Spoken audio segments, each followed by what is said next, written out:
I was listening to the story about, it was a story of a family in Washington, and the little boy called the Bigfoot the Cowboy Man. And he had, apparently it had made an effort to steal this kid. And it hit me. My children were in that playpen behind me with nothing but a mosquito net over them. It could have crept up behind me and taken both of my children, and I wouldn't have known.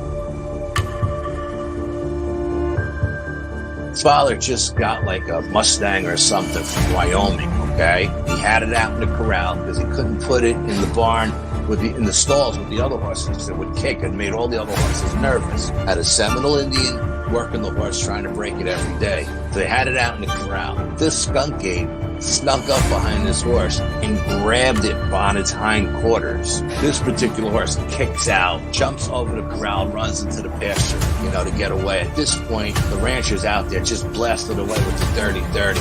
Skunk ape runs into the swamp. I went up there one day after that, or 2 days after that. I went up there and sat in the silence up there, and I'm telling you, man, it was free. It was crazy. There was a crazy vibe up there still. I did what I could to kind of get things under control, but I told her, I said, you need to get off this property. I feel like no matter how strong you are, it's almost like standing in the ocean. You can't stand still without moving your feet. You're going to get knocked over eventually, no matter how strong, whatever. You can't withstand a barrage of weird spiritual energy.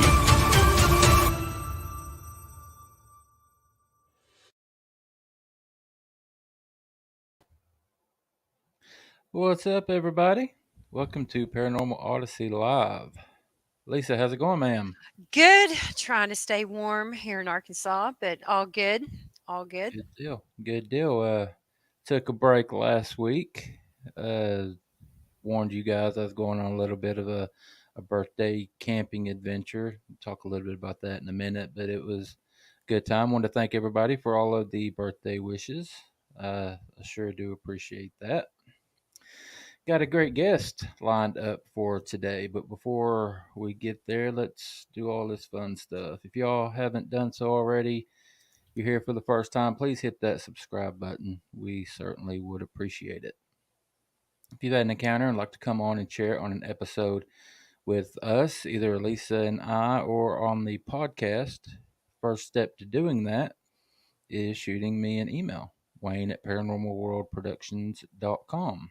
Be happy to talk to you about that. Also, still got my Bigfoot research group, Manimal Research, the Facebook group, still going strong over there. If you are not a member and would like some information about getting out and doing some research or becoming a member, or you just want to join the group and see what all we're talking about, you are welcome to. Head over to Facebook and search Manimal Research. We'd love to have you.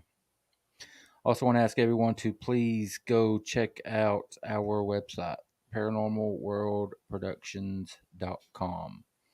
Show some support not only for this show, Paranormal Odyssey, but Brian's shows, Sasquatch Odyssey and True Crime Odyssey. Brian is killing it as always. Oh, yeah. Brian earlier, he flew out to he might kill me for saying this, but he's going to be appearing in a documentary coming up, and he flew out to do some shooting today.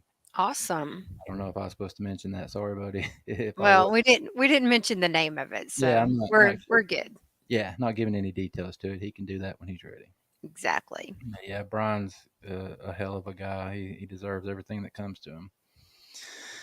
All right, as I was saying, got a great guest lined up today. Got Mr. Elijah Henderson from the Cryptid Studies Institute coming back. I'm going to speak to Elijah a little bit about this a little more when he comes on, but he and his dad, Johnny Henderson, were a couple of my very first guests, either second, third, or fourth guest that we ever had back in, I think, 2019 or 2020. I think it was 2020. Early 2020, like February. They were a couple of our very first guests, and Elijah has agreed to come back and talk. So Elijah knows that there might be some questions coming his way. you guys feel free to shoot them to him. But if you do, make it a little bit easier on Lisa if you will put them in all caps. Please. Make any, ask any question that you want. And obviously, we're going to be respectful. We never have a problem with that on this show. Mm-mm. But put them in all caps so Lisa can get to them easier. We would appreciate that. All right, Lisa, what's been going on with you, ma'am? How you doing? Oh, just getting ready to do a film the end of April into May. So we've been getting locations and stuff for that. Taxes, which that's always a big pain. Yeah, And that's about it. Just kind of the calm before the crazy storm right yeah, now. yeah. I certainly understand that. Yeah, we went out this past weekend for my birthday camp out. I tried to upload some pictures. They didn't go through. Just one of them came through here. That was the view of where we were. I couldn't. It's not a very good shot, but Oh, that's pretty. yeah, we were way, way up there in North Georgia. Had very, very interesting night Saturday night. We comfortable saying there was something out there. It was myself and Walls and another one of our members, Greg. We went out for a late hike, just went walking down the road. It was, I guess, about 11, 12 o'clock, something like that. And Walls did a couple of whistles. He did a couple of calls and didn't get anything. We went up the road a little while and cut the lights off and went dark and went silent for a couple minutes. And he did a couple whistles, and it's like he invited something. We started getting noises all around us. Started hearing a metallic sound. I commented on it before. It's like we're in the middle of this WMA. There's no metal. It's all woods, and it sounds like an old. Your mind's eye. You see someone pushing a kid on an old rusty swing. Oh, wow. That's what you hear out there, and this is the only place we've ever heard that sound, and standing in almost the exact same spot. I don't know what it was. I mean, there could be an answer for it. There could be something out in the woods, some piece of metal that we don't know about. The wind could be blowing it. We don't know. But we heard that. We heard a couple of grunt sounds and started to head back. And I believe we saw our first orb. Oh, wow. How far were you from the battlefield where y'all were at? Uh, as the crow flies, not very. Probably just a few miles, but driving less than 30 minutes. So I wonder if that road y'all were walking down was maybe like an old Civil War trail, or maybe Very possible. because Very that possible. was a big battle around there where you were at. Yeah, that was it. If I'm not mistaken, it was the bloodiest battle of the Civil War. Yeah, I If think so. not, Next to Gettysburg, I think it was. yeah, if not the one of the bloodiest battles of Yeah.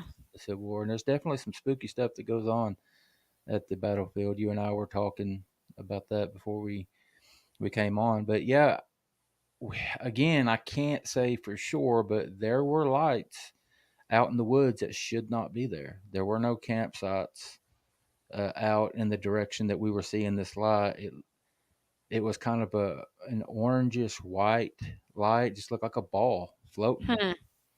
I don't know what it could have been. It was creepy. We'll ask Elijah if he's got any experience with orbs or what he thinks about that. Cool. All right.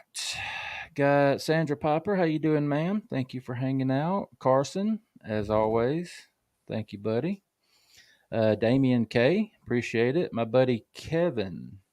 Yeah, I saw that question. I was going to let you handle that one. Oh, oh, that's an Okay. inside thing. Kevin, act right, buddy. Kevin's one of them that was on the group. He was too lazy to come on the that night investigation that we went on. But he did get some trail cam pictures that we'll be sharing here pretty soon. Yeah, he just said he's got some on the trail cam. So I would bet just being that close to that much energy of that battlefield, I mean, there's got to be orbs all over the place down there. Yeah, there's something going on. That's for certain. Yeah. All right, we've been on for about 10 minutes now, and I think it's about time we get our guest out. What do you think? I agree. All right, everybody, let's welcome Mr. Elijah Henderson to the show. Hello, y'all. How you doing? Hey, Elijah. Doing well, buddy. Thank you for taking the time and coming to hang out. I appreciate it. It's no problem, and I'd just like to start by saying happy belated birthday. Thank you, sir. Thank you. I certainly appreciate that. Yeah, I was talking a little bit before, and I mentioned it to you in our messages back and forth that I remember very fondly you and your late father, Johnny, who had recently passed away. Y'all were a couple of my very first guests that came on, and I was so impressed by not only the knowledge that you and your dad had, but your dad grew up in the town that I had just moved from, so we knew a lot of the same areas, same people and stuff. But I was impressed with how nice he was to me, how he had all this, you guys have all this experience in the community. I was just starting out. I was green as green could be, didn't know much of anything, but y'all didn't treat me that way. And I was very, very appreciative of that, especially your dad, Johnny. And I relayed that to you, but I wanted to do it again. I really appreciate that. Well, brother, I really appreciate that myself. He always prided himself on being a gentleman, and I try to follow in his footsteps and do the same thing. Yeah, everybody I talk to, it sounds like you're doing a good job. I think you're friends with one of the members of my group, Mr. Bobby Sledge. You know him? Oh, Bobby Sledge is great. Yeah. He comes up here. They have a annual Land Between the Lakes Bigfoot conference of sorts. Everybody gets around the campfire and shoots the breeze. That's where I met him, and yeah, it was the last one I seen him at because I got stuck in LBL. My car got stuck off on some horrible backwoods trail. So Yeah. but yeah, I love Bobby. Yeah, he's a really good guy. He is. He's a part of my group, Manimal Research. He gets out with us in camps and does all that good stuff. He's a great guy. I was wondering if y'all were still active. I seen the name Manimal every now and again, but since you were doing the Paranormal Odyssey, I wasn't sure if you were still doing Manimal or not. Yeah, we went on an expedition. Well, I just talked about it. My birthday one. It was full of Manimal members. It was a birthday thing, more or less, but we took the opportunity to get out and do some research as Oh, a that's group. awesome, man. Yeah. All right, Elijah, just tell everybody, those that aren't familiar with Cryptid Studies Institute, what exactly it is and how long you guys been around. Well, Cryptid Studies Institute was the brainchild of my dad, Johnny Henderson, and we've been doing the channel for a couple of years now. What we like to do is we make this documentary series called Nightmare Nuggets of Cryptid Terror, or if it's something of more of a paranormal nature, supernatural, Nightmare Nuggets of Supernatural Suspense. And we go to the location where something happened or supposedly transpired. We go on site, people can see the landscape, get an idea of what the area looked like, and we do documentary on it. Our most popular, I believe, is our work on Land Between the Lakes, Kentucky, Tennessee, and Kentucky. It goes over both. But we do quite a bit of work over there as we live about an hour away from it, maybe a little less. We go a lot to Werewolf Springs, Tennessee, over in Dixon County, Kentucky, close to the Bell Witch area, about 20 minutes or so. So I've been there since off and on since I was a little boy. So, obviously we do videos on that and whatnot. So we try to hit a lot of the stuff close by us. And as you mentioned, my dad comes from Ray County, Tennessee, over in East Tennessee. So there's a lot of stories that came out of there, and we like to make documentaries out of stuff from that region as well. So that's really our main focus of what we do. We try to get in the woods, do investigations and whatnot when we can. And man, I guess that's about it right now. Yeah, yeah, very, very well said. You mentioned your dad being from Ray County and the documentaries you do. Y'all have been up to the Pocket Wilderness up in Dayton, right? Pocket Wilderness is one of my favorite places on earth. The one of the park rangers, I actually have him on video, but I can't upload it because it'd get him in trouble. I know. But one of the park rangers, we have him on audio recording, telling us that there are Bigfoot in his park. That people see them, and they'll tell him about it. There's and I'm sure you're very well familiar with this. There's an old mining ventilation shaft Mhm. down the trail, and he said that people have come up to him multiple times and told him they seen a Sasquatch coming up out of that ventilation shaft. Hmm. And late in the night, people have claimed to hear like little kids. I think it was little kids giggling around that ventilation shaft. And ma'am, I'm sorry. I haven't spoke to you yet. Hello, Lisa. How are you doing? I'm good. I'm just taking this all in, and it sounds like the land between the lakes, which I'm in Arkansas. That place sounds so amazing. I cannot Cool. wait to go there. It, Can't it's wait. got a little bit of something for everybody. If you like supernatural things, there's supernatural things there. If you're more into Bigfoot, there's Bigfoot. If you prefer dogman research, there's dogman research. It's a veritable cornucopia of oddities. Yeah, I just when I started this, I threw my manners completely out the window, and I just didn't even think about introducing you two. I apologize for that. Oh no, it's all good. I was just taking it all in. So where is this location you're talking about right now? Pocket Wilderness. Yes.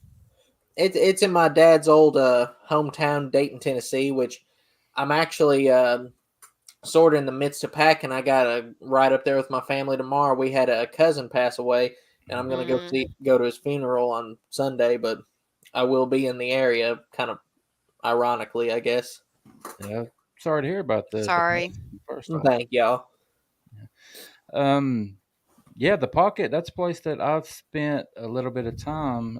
Dayton is actually I lived there for I guess not quite a decade. I met my current wife. My wife Jordan is from there, born and raised. Grew up there. I bet your dad knows a lot of her people because that's the area they grew up in. And I'm very familiar with that ranger that you're talking about. When I got my first started getting into this, the Pocket's one of the first places I went because I found that BFRO report about the man that saw the two of them up there. And I went and I talked to this ranger, this gentleman. I'm not gonna give his name. I don't know his name. Even if I did, I wouldn't give it. But I asked him about camping up there, and he told me, all the procedures, everything you have to do to camp.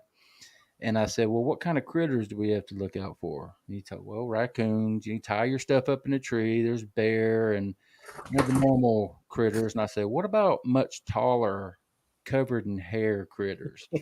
He got this serious look on his face, eyes about the size of a silver dollar, and he said, yes, they're in here, and I've seen them. Wow. He told me he's been screamed at, and he watched it walk up the ridge that was directly across from us, and he had some rocks thrown at him. So, Very same guy. Yep, that's what he told me. yeah. Friendly guy. Yeah, oh yeah. Very friendly guy. Yeah, that's on my list of places I want to camp. Have y'all ever camped there? I did with my dad and a fellow named Nathan Davis. We went up there and camped one time. It is the most rugged camping I've ever done because you have to hike in so far to the campground.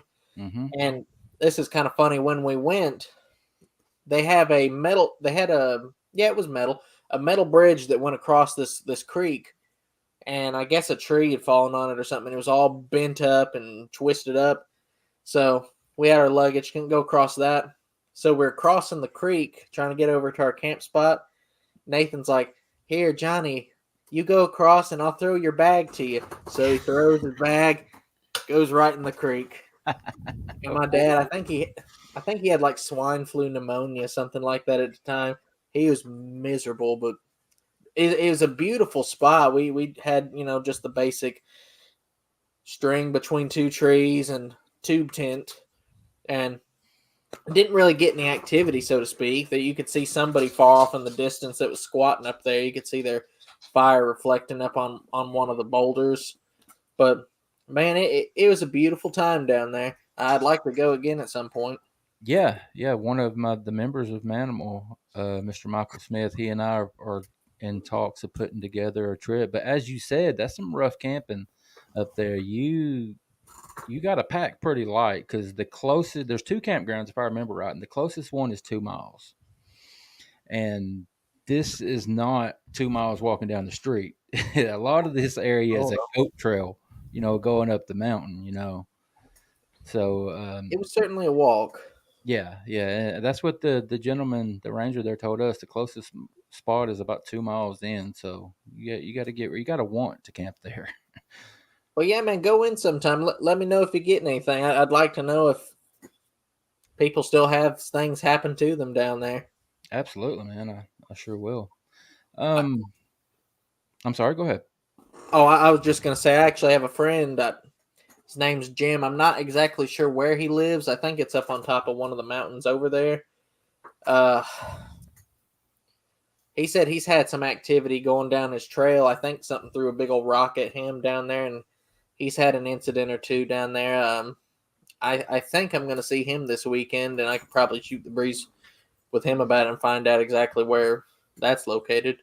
Yeah, that's awesome, man. If you can get any kind of lead or anything like that, since I am a lot closer and you want somebody to check it out, I'd be happy to take a couple of my guys up there and check anything out. I'll shoot the breeze with him, see what I can do. Okay. I just Googled that place and it's so beautiful. Like the pictures that came up on Google Images are just amazing. If you search it up on YouTube, somebody took a high quality drone and they're flying it up the creek and they're flying it up around Buzzard Point. It's like the highest or one of the highest parts you can hike up there, and Hmm. it's gorgeous. I highly recommend finding that footage. Cool. I'm gonna look for it. Elijah, if you got time after, send it to me. I'll try to find that. Okay. Okay. All right. Elijah, as you were saying, you spend a lot of time in the land between the lakes, and Bobby has talked a lot of us into making a trip up there. We're currently in talks of putting together a little trip to head up there, but kind of worried, man. There's a lot of talk of Dogman in that area. Yeah, a general rule of thumb that you want to keep up is if you want more Bigfoot activity, stay toward the south. If you want Dogman activity, go further up north. The breaking point would be probably around the elk and bison prairie, although there have been, sparse incidents a little further below that. But that seems to be sort of the dividing line. Yeah, we had Mr. Nick Valente on a couple of weeks back, and he's been up there, and that's exactly what he told us. The Dogmen stay more to the Kentucky side, and the Sasquatch seem to hang out more South Tennessee area. But man, them Dogman things, I don't know what to make of them. They scare the hell out of me. Have you had any experience with them? Have you had any instances that you believe could be related to a Dogman encounter? Well, I haven't. I'll go ahead and say now I haven't visually seen one. I would love to, but I have not, had that highly coveted encounter yet. However, we went to a spot down there. I think it was 2019. I think it was 2019. It was right in the middle of summer. Sweating your faces off and whatnot. We're at the spot that we nicknamed Dark Hollow down there.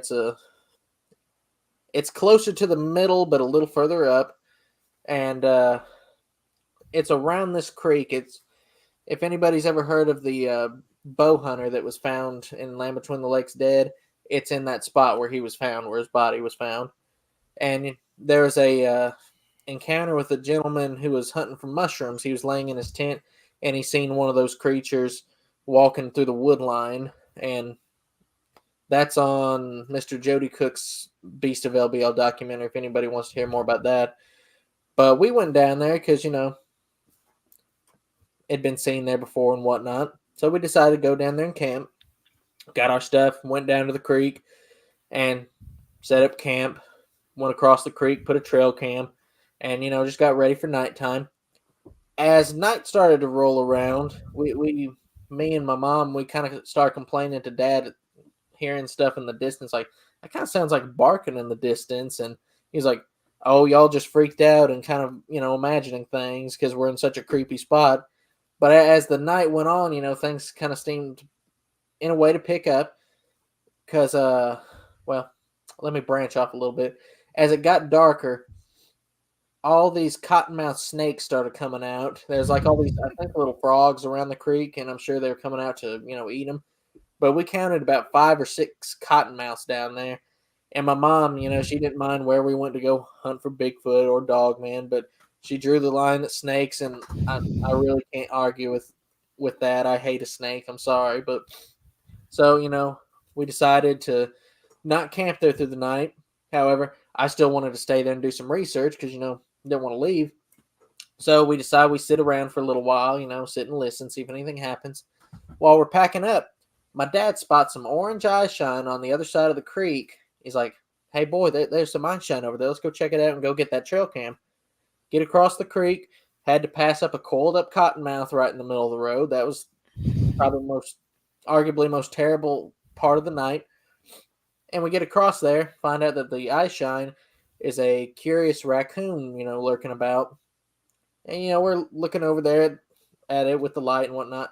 I noticed that there's like an electric blue eye shine over there in the woods. And I asked my dad about that. He's like, "What? Where that really dark spot is?" And as soon as he said that, I don't really know how to describe this, but it was like a deep growl, deep grunt, just something made that sound and hit one of those trees, and it started just kind of swinging back and forth like that. We started backing away, had our trail cam with us, and we started backing away across the creek, past the coiled up cottonmouth, which was probably the worst part of that, and get back across the creek. And it was like, "Well, let's sit and listen and see what happens." So we're sitting around. We got all these tiki torches around, kind of giving the area that orange glow. We got fire all over the place, and we're sitting. And my dad's like, "Elijah, you still got that silent dog whistle?" "Well, yeah." "Go ahead and give a puff on it." I give a puff on the whistle. Nothing happens. Kind of didn't really sound like it was tuned right because you got to kind of twist the end and get it tuned right. So I give it a puff again, tuned differently. And 40 seconds later, it sounded like literally like a T-Rex coming through the woods at us, breaking limbs and branches, just destroying things coming through the woods at us. And if anybody wants to hear that audio clip on our video, Dark Hollow, it is in that. So you can hear it coming through the woods at us and us scrambling. But absolutely terrifying. And I think it had to have been something. I don't know what else would have been over there crashing through the woods. But, that was the point we decided to pack up and get out of there. The really hilarious part about it, though, is, this thing's in the woods over there. We're trying to get all of our stuff packed up. And we're putting out our little tiki torch canisters. Blow it out. And it's like one of those trick birthday candles. It keeps relighting. So it makes you stay there even longer. You have to pour water on it. And then go over to the wood line right against the woods where the sound came from, get back in the car. So that was probably our most active thing, most intense thing we've had happen down there. However, we have had we've heard a lot of things and captured recordings of something howling down there, which if anybody's familiar with Dogman Encounters with Vic Cundiff, he recorded a gentleman, interviewed him from Ireland. The story was something to the effect that he was over here from Ireland with 11 other guys on vacation, and I think it was North Carolina, and they seen a dogman over here while they were here, and they're staying in an RV, and from the inside of the RV, they recorded it howling, and exactly what they recorded is what we keep hearing down the land between the lakes, and we've recorded multiple times. Now, you hear it about between midnight and 4 in the morning, something like that. It's real late, but it's that there's definitely wolves down there. We've seen them. It's not wolves. It's not a coyote noise. It seems to be something different. It's a kind of an unusual sound, but we've heard that multiple times down there, over around where the family historically got attacked. We've actually got it recorded over at that Dark Hollow area, and we went over there last Halloween, and we heard it quite a few times. We took that audio clip of Vic Cundiff's and was call blasting it, and it was replying back and forth to that audio clip. Oh wow! So you say that there are wolves in there? There are red wolves down there. I actually did get to see a couple of those. We were going to that Dark Hollow area, and the family's like, "Look, there's wolves over there." Look over off in the field, a couple of red wolves. They're big, not a dog man or anything, but Yeah. there were two down there. I tried to get a picture of them and got some blur. I'm not sure if I caught them or not, but yeah, got the aftermath at least. Yeah. Elijah, have you seen that picture of the 7 types of different variants of Dogman that's floating around? Yes, sir. Okay. I got a question here from an audience member. I'll just go ahead and pop it up. But I was wondering what you thought about that picture, if you agreed with those different types. And Tiffany is asking what variant of Dogman is in the LBL. Probably the meanest looking one with the longest nose. Well, you got a bit of an awkward question there, because when people describe seeing it, a lot of people will describe seeing it differently. So one of the earlier encounters from 1979, Mr. Jody Cook talked about that in his documentary, of a Kentucky Fish and Game person seeing a dogman creature literally attack and kill a couple, and basically it was like a deathbed confession of his, he told. But he described it as having like a big mane, and it had more of a hyena-ish look to it, and about the size of a horse on all fours. And I've heard it before described as looking like the werewolf from, I think it was from Silver Bullet. I think I may have heard one before described like the werewolf from Bad Moon. Then you got, I'm sure everybody out there has seen the drawing that Barton Nunley did, that Jan Thompson seen, and it's something all its own. And there's a couple of descriptions down there, and then you have the people that say, oh, I seen a werewolf down there, so it's got to have a fairly canine look to it or something. Yeah. So that's kind of a really hard question to pinpoint there.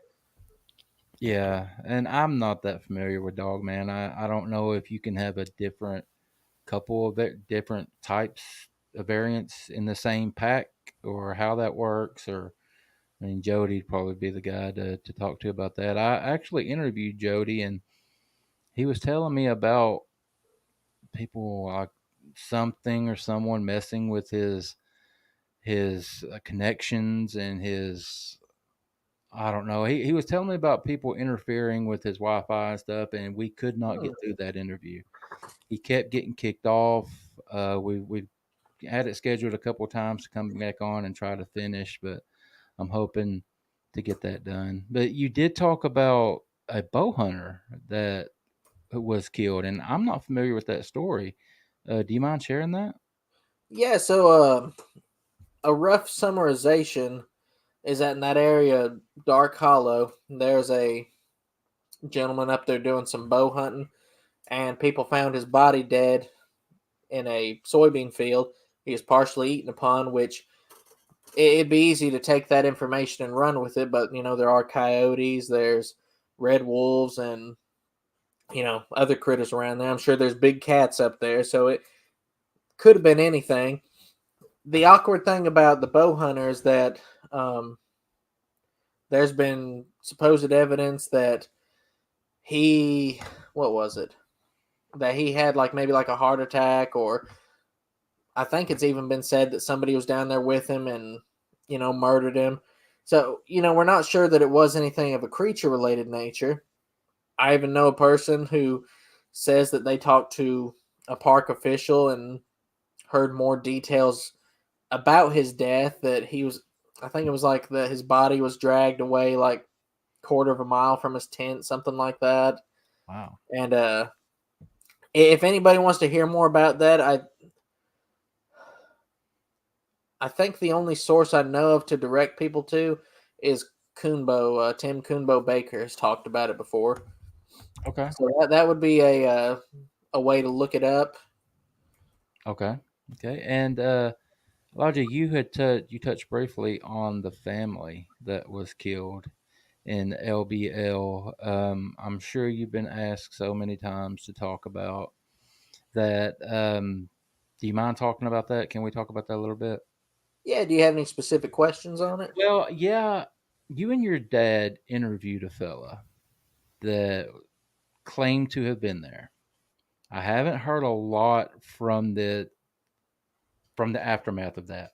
If anything else had come of that or not, it rocked the community. I mean, is that fair to say? I mean, everybody started Honestly, talking yeah. about that. Everybody started talking about that interview, and I've listened to most of it, and I just want to get your feelings if you can talk about it. What do you think about it? Do you believe what the man said? And just what are your thoughts? Well, I guess I should give a little bit of background on Roger. He we were staying in, I think it's Christmas 2020. We went to an old state park that we used to like camping at. Ironically, is where we really got our start in Bigfoot hunting. They used to have the Chattahoochee Bigfoot Organization annual campouts there. And it's in Overton County, Standing Stone State Park. Beautiful park. So, we rented a cabin for Christmas time, went up there and spent Christmas. So, historically, whenever we'd go there as a little boy, there was no phone service down there. And you'd always have to drive to a certain point in the park, up the hill, and down the road to find signal. Got up there. It's like, wow, they got phone signal to the cabins now. There's TVs down here. This is amazing. And if everybody remembers, that bomb went off in Nashville and blew up that AT&T building, lost all my service. So me and Dad are up there and, go back like we always did, find a spot with signal in the park. And I'm reading through comments on YouTube and I'm like, hey, Dad, there's a comment here. This guy's listening to some of these details this guy's got about Land Between the Lakes, the attack. And, this guy had a lot of unusual details, things we'd never heard before. And we decided to contact with him. And over the next little while, my dad texted with him back and forth. And, things kind of went from there. We interviewed him. And like you said, that interview rocked the community. It sparked like a civil war in the cryptid field. There's people that despise the man. There's people that love the man. And, just to briefly summarize his story as best as I remember, he said that when he was a little boy, about 15, I guess it's not a little boy, but, he was friends with the boy that was attacked with the family, and they were Amish. That's one of the reasons why there hasn't been any evidence found of that family, any like concrete evidence of who they were, was because they were Amish and they didn't keep a lot of records. But he was friends with the family, specifically the boy, and they all went on vacation to Land Between the Lakes. Got there, was getting set up, and the father and the little boy went out to go get some firewood, and Roger had a little, I think it was like a crack shot 410. It's been a while since I've heard his story, so I forget exactly which gun he had. But he had like some soup cans and he was going to go target shoot. And soon enough, the father and son start running up from the hill.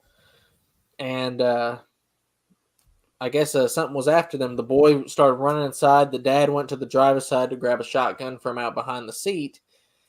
And one of these dogmen creatures got a hold of the boy. And I think he said it grabbed him like in an anaconda squeeze or something like that. And he aimed at it, shot at it, and some of the pellets actually got in his son, but he shot like around the shoulder. It's either he shot at the shoulder of the creature or the pellets went into the boy's shoulder, one of the two. And I guess it let him go. The boy was dead. And then before he could rack in another shot, it was partially racked in. The creature came at him, grabbed him. I think he said it was grabbed him by the neck and he killed him. And about this time, Roger was there with his shotgun. He seen it walking away. He kicked the door open, shot it between the shoulder blades from about 15 feet out. And he said it made a noise, and that was like the only thing that he could tell that made him think it wasn't human. He gave an unusual detail that it looked like it was almost wearing like a tight, not fur, but like a tight hair suit. He told us that didn't look like fur, it looked like hair. But imagine like a tight hair suit. But the noise that it made when he shot it, that seemed to distinguish it away from being a person. It was like a high-pitched sound. And he said something like it kind of fell down, ran off, and he could hear, he dropped the gun, ran outside, and he expected the little girl and the mother to run out with him and follow him. He dove onto the ground, rolled underneath the RV, and grabbed onto the drive shaft and hid between the framework and whatnot and hid away from this thing. He thought they were coming out with him, and he could hear the little girl say, "It's coming in through the window." So that made us or him think that maybe there was a second one there. And, he held onto that drive shaft, stayed under there until things went quiet. And then he came out at some point, ran back to the main road. Excuse me. And he flagged down a truck that was passing by. I think he said it was a blue truck. And where he was at, I think the truck may have been in the direction of going towards Grand River, something like that. And flagged that guy down, got in the truck with him, and the guy took him to his house. Roger waited in the kitchen, and this guy went off and was on the phone with somebody for a good while. And then it was something like, after a certain amount of time, this car pulled up in the feller's driveway, and they took Roger back to the site and had him basically identify the area. And when he got back, that dogman creature was up in the tree. And the story is probably the most famous aspect, is that the family was dead and massacred by this creature, and the little girl, they found clothes for a little girl, but they couldn't find her body, so they did a stakeout, and they found her body up in the top of a tree, dead, partially eaten. Well, the difference in Roger's story, and something that he's always maintained to people, is that it wasn't the girl who was dead up in the tree, it was this dogman creature dead up in the tree. And a little bit of an unusual detail was that it had a little piece of her, I think he said green sweater, I may be wrong, but it was like kind of caught in its claws. A little piece of her sweater was in its claws, but it was up there dead. And they took Roger away, and he went to a certain place, kind of a holding place for a few days, or somewhere to wait for family to show up and get him.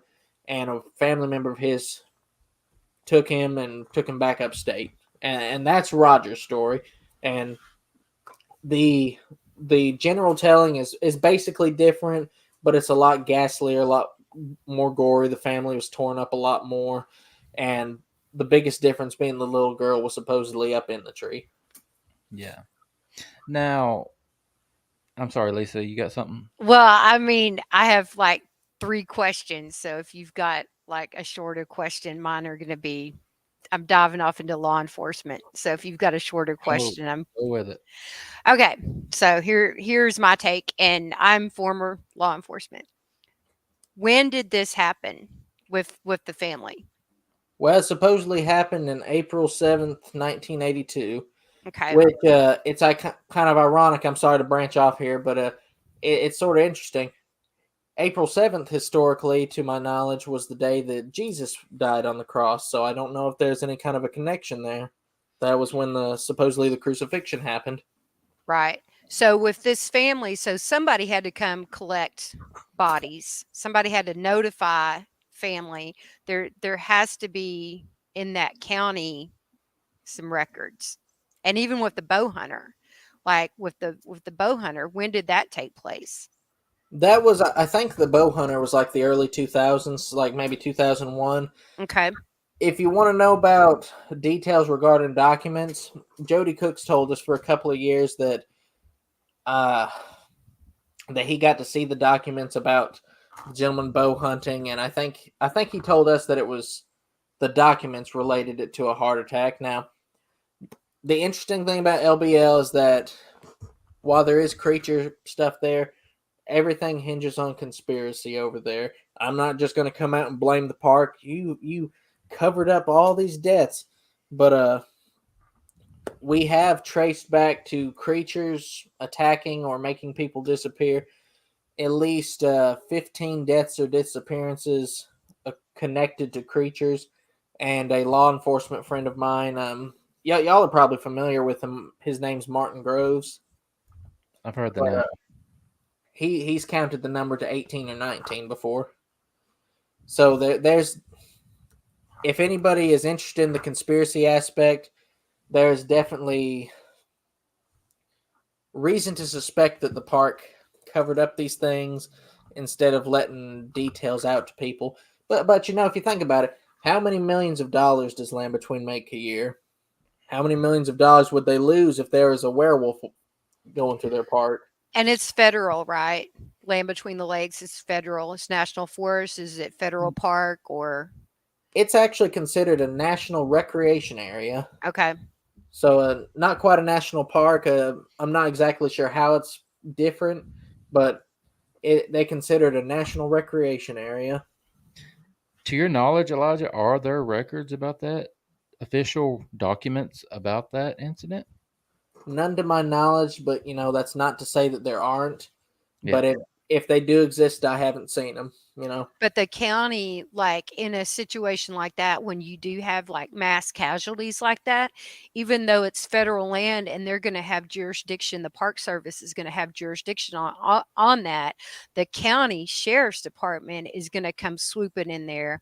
The county coroner is going to come swooping in there. So there's got to be a paper trail somewhere. You would hope. Yeah. Well, a little interesting detail in connection to what you're saying. I have a friend, and I've met with him a couple of times. He's former law enforcement. He swears to us that back in the day, he remembers seeing on TV a commercial, or no, I guess it wouldn't have been a commercial, but it was on the news. Them, I forget exactly which, but it was something to the effect of he's seen on the news where they're talking about a Bigfoot killing people in Land Between the Lakes around that time. Oh, wow. And I don't know, he did his best to find it, but you know, records from back then, news records probably are spotty at best. And he did do a mighty amount of search into trying to find some sort of paper documents about that family, but as far as I know, he wasn't able to find any. Right. I would But- think with the like I said, I would think with the coroners around that area, and even like, have y'all ever reached out to? I know, like in the county I live, the county coroner, it's elected office, and it's a funeral home director. So maybe reaching out to some of the old funeral homes around there, they know everything about every body. That'd be a You good know. idea. Yeah. Yeah. Absolutely. Yeah. One thing I can say for the area, you know, where this was supposed to happen, it again, if you want to get into more of those conspiracy aspects, when you go up there, you can sort of tell that area used to be something. You can find what looks like old RV slips. There's old light poles that have been cut flush to the ground. Well, there's a little bit of stump coming out, but there's the old property boundary stakes, old water pipes. You know, have that kind of that reddish brown look. And you know how the national park color is kind of that reddish brown look, that their official paint. We even found some wood up there with that paint on it. It really has a look like somebody came through, cleared the land, and let nature retake itself. You can even walk the old roads back there. It has a look like there was old camping slips in there, and there's even concrete foundations over there and whatnot. So it's have y'all possible that it actually was something. you actually investigated the area that it supposedly took place? We've actually spent the night down there before. Oh, It can be pretty creepy down there at night. Now, this will get in connection with something you talked about earlier. There's a group, good friends of mine. Their organization is called Hellbent Holler. They go down there more than I do, doing great research. They'll, without fear, walk around those old trails at night, and they found a lot of cool stuff. Now, you're talking about balls of light floating around in the woods earlier. They were down at the site where that family got attacked, and they were getting all these kind of weird lights off in the woods, and they filmed it. You could see it almost looked like a flashlight turning on and off. And I think they said when they would go to it, it would just, they could never get to it. It would just disappear. But they're having something on their thermal imager, and everybody check them out if you get a chance. I've seen them, that Hellbent Holler. I've seen them on Facebook. I thought about reaching out to them to see if I couldn't get them to come on for an episode. I might do that. Are you? Absolutely. Yeah, you I'm sure friendly they'd with be happy to. They're great people. Okay. So you're friendly with them? You know them, Elijah? Oh yeah. Joe Doyle and Jesse Lee. They're awesome people. So if I tell them Elijah Henderson sent me, that'd be okay? I think they would be. Okay. I have a question. Oh, go ahead. I'm sorry, man. No, I have a question on one of the things that I watched on your YouTube today. I was doing some research today. That cabin, that haunted cabin that you went to that was land between the lakes. Where is that at? So that's roughly around where the Kentucky and Tennessee line is. I believe they call it the Will Flora Cabin. And where you get to it is you park against the road, and you got about like a quarter-mile, half-mile walk off into the woods through fields and whatnot to get to it. And when little backstory on it is I was at work. I recently changed jobs. I'm in the construction field now, but I was at Lowe's for about a year and a half, something like that. And, I was going about my day, and I got a message from an old friend of my dad's. And she was like, hey, my brother's friends went down to Land Between the Lakes the other night, and they had a lot of weird stuff happen. And I think she asked me something about dogmen, but it is a little while back. But basically, to summarize it, her brother's friends were up there camping, and about 3 a.m, something came through and kicked the door off the hinges. And there's snow all around on the ground at the time. They went out. There's no tracks in the snow, nothing like that. And I can personally verify this. When we went and visited that cabin, the screws are broke off in the door. I saw that in the video. Crazy. Yeah. And it was a solid door, too. I mean, it shouldn't have done that. There's a part where the wood was pulled out of the door. Yeah. If y'all haven't watched that video, y'all need to watch that video, because it's very, those screws were huge. Whatever kicked that door in. I mean, I've kicked some doors. It takes a lot to kick a door in, and those screws being broke off like that were just crazy. And then, like, most of them to be snapped all at the same time. I mean, that's some force there. Yeah. Oh. Yeah. Did you find anything? I mean, did you feel anything? Did you? No, not really. There's a couple of people there, and me and my sister Gabby, we had some lunch on the steps and whatnot. I think I felt hot from the walk in because it is a little ways in, but yeah, I mean, it's a cool spot. I'd like to go down and do a Bigfoot Dogman outing, something like that. But yeah, the folks they would hear sounds outside. They heard it's either footsteps upstairs, because there's a spot where you walk in there and there's kind of a hole up in the ceiling. It's not quite an attic, but there is like a big gap up there. Mm-hmm. I think it was either that there was little kids giggling or it was walking up in that attic. But their dog they brought with them, it acted pretty terrified too, but they definitely didn't have a good night there. Mm. You know, anytime you hear little kids giggling can be the sweetest, most best sound you'll ever hear in your entire life, unless it's 3 o'clock in the morning and you're home alone and you don't have kids. You know, Yeah. Absolutely. why is it? I mean, a sound that sweet and precious can be so terrifying in the wrong circumstance, you know? I mean, I'm of the persuasion that everybody's different, but I don't believe in ghosts in the traditional sense. I believe in fallen angels or demon spirits masquerading as spirits of the dead, to deceive people. And if you think about it, when you hear all these little kids giggling, kids are viewed universally as a symbol of innocence, of purity, and whatnot. And if you have something dark and malevolent like that, giggling like little kids, it's kind of corrupting something innocent, and you're connecting something terrifying with that innocence and purity. And take the quote from Jesus, for example. I know I'm going to butcher this, but y'all get the gist. Unless you are like one of these little children, you shall not inherit the kingdom of God. Yep. So it's just kind of an interesting connection there if you look at it through that particular lens. Yeah. You think about the black eyed children. I mean, those things, I don't think those are kids, but they're taking the form of children because you're not intimidated by little kids. You're not afraid of little kids, They you can know? kind of get in there uh, without you suspecting them immediately. Yeah. Or lure you in. I mean, everybody wants to help a child. Everybody, Exactly. so I think to lure you in. Elijah, we're coming up on an hour now, so we'll be getting out of here pretty soon. But I did want to ask where your favorite place to investigate is. Well, I love going down the land between the lakes. I gab about it all the freaking time. Uh,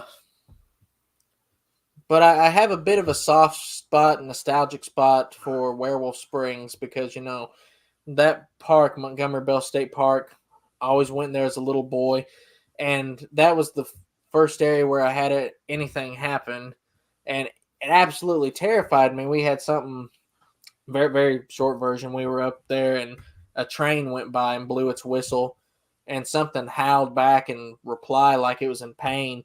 It sounded like an 800-pound wolf, but it was so loud you could feel it rattle and shake in your chest, and absolutely terrifying. But I wouldn't go into the woods for the longest time. After that, I definitely wouldn't go into Werewolf Springs unless my dad was present with me. But I've gotten to the age now where I love going out in the woods. Around 15 or so, I like going out in the woods and doing Bigfoot hunting and all that. And it's just kind of a very nostalgic spot for me now. I don't get to make it up there as often as I would like, but I can go there, remember all those family campouts. I can remember watching the documentary the park showed, The Legend of Werewolf Springs, Yeah. and just get a nice, all warm and fuzzies going up there. Yeah. I definitely understand that. All right. Yeah, we've hit that hour mark just about. Elijah, you are just a wealth of knowledge when it comes to this stuff, man. And I feel like we just scratched the surface with you. So I'd love to have you back if you'd be interested. Yeah, just send me a holler whenever you want, my man. We'll dish like a couple of gals on the Ricky Lake show. We will certainly do that. All right, buddy. Let me thank you again for taking the time to come and hang out, and I'll let you get out of here, buddy. All right, Thank my you. friend. It was nice to meet you, Lisa. You Y'all have a great too. night. You too. Thank you. Have a good one, buddy. Have a good one. Wow. Just one of the best dudes in this field, in my opinion. And his dad truly was a very very cool guy. Um, I've never met anybody in the field that had anything bad to say about Johnny Henderson, and nor have I with Elijah either. I think he's a lot like his dad. Nothing That but just went by so fast. I'm I telling you. mean, because of just that land between the lakes. like I said, coming from Arkansas, I don't know a lot about that area. What was that area? I mean, I what don't was land between the lakes? I don't know. That would have been a great question for Elijah. I don't know a lot about it either. I'm in, southeast Tennessee. I'm probably the furthest spot in Tennessee from that place that you can get. That's where I'm Yeah. at, probably. But I don't know. But I want to go up there. I say I want to go, but Oh, I do too. I mean, I do too, but I want to go well armed. Lots of backup. yeah, you're exactly right. All right, another one done. You got anything before we get out of here, Lisa? No, like I said, that just that hour just every time I'm on here, I'm learning something new, and that hour just went really fast. So, The good ones fly by. oh yeah, They yep. do. All right, thank you to the audience. Had a good amount hang out with us tonight. Not a whole lot of questions, but a lot of activity. Oh And yeah, I think everybody. I was keeping track of the chat, and I think everybody was just like so engrossed in what he was talking about. And I know I'm going to be doing a deep dive. I'm going to try to track some records down on the bow hunter and that family. There's yeah, got to be some records somewhere. something there's got to be something there. And I didn't get a chance to let Elijah push his show, Cryptid Studies Institute, but y'all can find him here on YouTube. It's Cryptid Studies Institute. He's got right at 20,000 subscribers, so they're doing something right. And so many good videos A on lot. there. They Just do so so, many good videos. they do such a good job. They're like mini documentaries Yeah. that they put together. It's really, really well done over on the Yep. channel. So y'all check it out and give them a follow if you haven't done so. Yep. All right, ma'am, let's get out of here. Let's get out of here. Y'all have a good night. Guys, y'all have a good night. Be good to each other. Be good to yourselves. We'll see you next time.